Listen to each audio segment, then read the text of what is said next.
is overheat. Okay, so breathing, too heavy a breathing or too heavy intention cause those kind of effect. So even the guy who practice with the, as we talk about the young deficient people, they can practice pay attention to the dantian to have to rise the heat up, the start the fire. Even them have to watch out. If the breathing or the intention is too strong, they end up burning qi. Okay, it's called strong fire burn away qi, or strong fire eat qi. Even in the young intention deficient people will cause that issue. Now, if one have a yin deficiency, and it already must not practice those kinds of things to burn more oil, and now you even over burn it, it causes even more problem. So all these people boasting about, oh yeah, I have this qi flow and everything, it's crazy. Those are not the indicator. In fact, if you follow those kind of things, oh yeah, there's a heat there, it flow this way and flow that way, you're going around with it, and those are trouble. Those are not the. But you can see many people boasting those kind of things, or I call it marketing pitch on those kind of stuff. Those are screwing people up. They themselves don't know. To be honest with you, people who claim that they practice Qigong and everything, you just talk to them for a while and then you know that if they have basics or not. Like whatever I tell you today, you listen to them. If they do not be able to tell you all these basics, you know to walk away. You need to walk away. Because they don't know what you're talking about. Okay?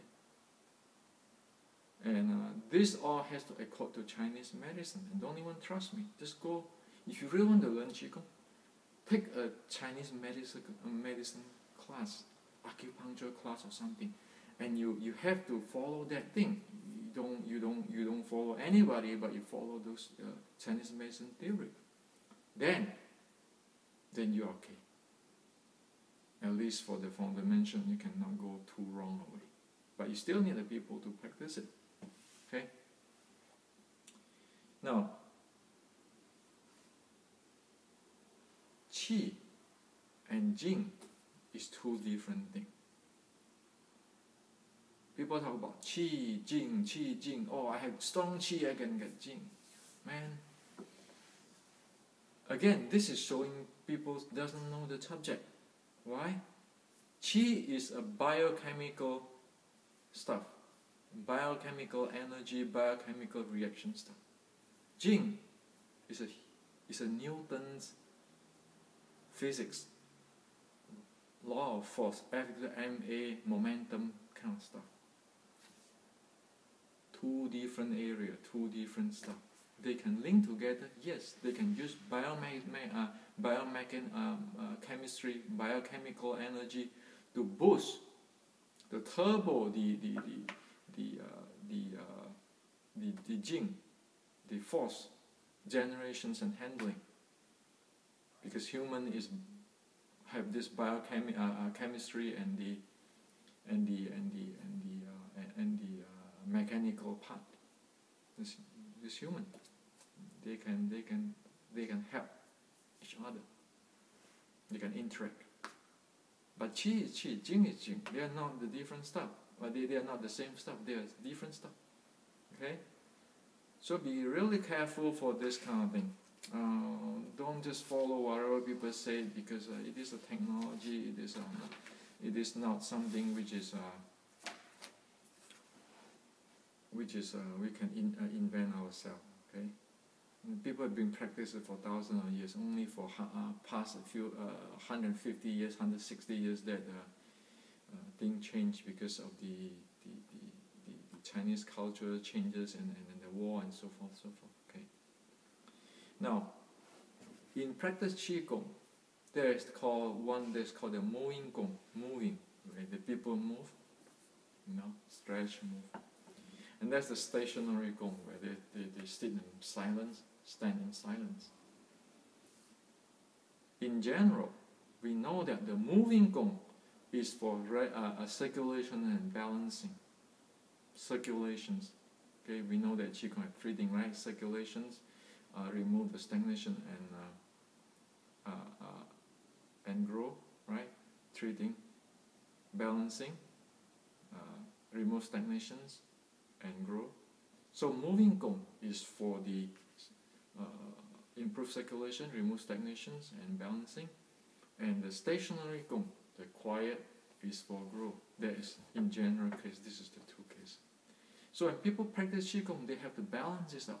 You cannot keeping circulate, balancing, and you don't grow. You cannot keeping grow and you cannot circulate. Okay? At least in the first layer is like that. On the top layer, where the body is already well conditioned, you just drop it into the reset mode, let go and let God, let the Tao take it. It circulate. That's a different story. But in the first state of us, usual people like us, you have to balance in the moving Gong and the stationary Gong based on your body. If it's the yang deficiency or yin deficiency and so forth, or the healthy person. Of course, a healthy person can do both, no problem, right? They can less. They are not as sensitive, but for the young people, yang deficiency or yin deficiency, they are pretty sensitive, and you don't mess around with their body, okay? Because they are in balance already. You don't want to create more imbalance than that. Now, so I'm going to talk about a little bit about this YKT. You can't transform. You can't transform. The first set is the standing still. Then is the stationary Gong. The second, the third, the fourth is the moving Gong. So one need to balance that too. Okay, so that's why it not only moving. You just have a stationary and the moving. And now you know too that in case of people who have yang deficient, when they do the standing still, the relaxed standing, they can do the pay attention to Dantian. If they have yin deficiency, they can pay attention to the K1, or they don't even need to know, there's just counting their breathing, so they don't mess around with this yin and yang and everything. They just relax their body. Okay, so that is the intentions for the YKT drill 1. Just quiet and relax, not playing with chi or anything. Just quiet and relax. Let the body to cultivate the basic, which is the loose body, the silence in quiet in mind, and nature in breathing. So YKT, when it was designed, is as an intermediate steps to Xiu Lim Tao. The major target or goal to practice is to develop quiet in mind, loose in body, and nature in breathing. Really basic stuff, but it built a foundation. So if later on people want to get into the Qigong stuff, they have it. Okay? But they have a foundation. When the people get into the Xiu Lim Tao, they have it. But to go to the next step, people need to know what to do. Okay? So YKT is just a fundamental thing, which is try to develop loose, quiet, and nature. Okay, to prepare to balance for it to balance itself, and so it is a balanced art. And then if you look at the drill, the 4 drill, all of this is picked from the drill which is using by people who have a long track record in the Chinese healing history, that it is safe type of a drill, right? It's not intention for those chi, all this kind of stuff. Not intention for that. It's just for relax your body, loose up, expand your body, quiet your mind, so be able to improve health that way. It's not the Qigong. I will not even call it a Qigong. I will call it just a pre-Qigong stuff. Because in the Qigong, you're getting into a specific stuff already.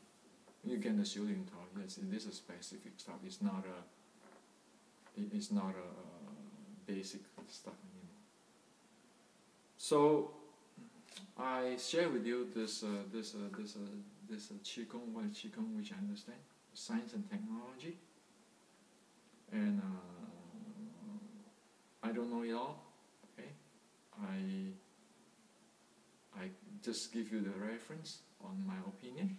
Okay, and I suggest you, if you want to really practice Qigong, go get a real teacher who can teach you.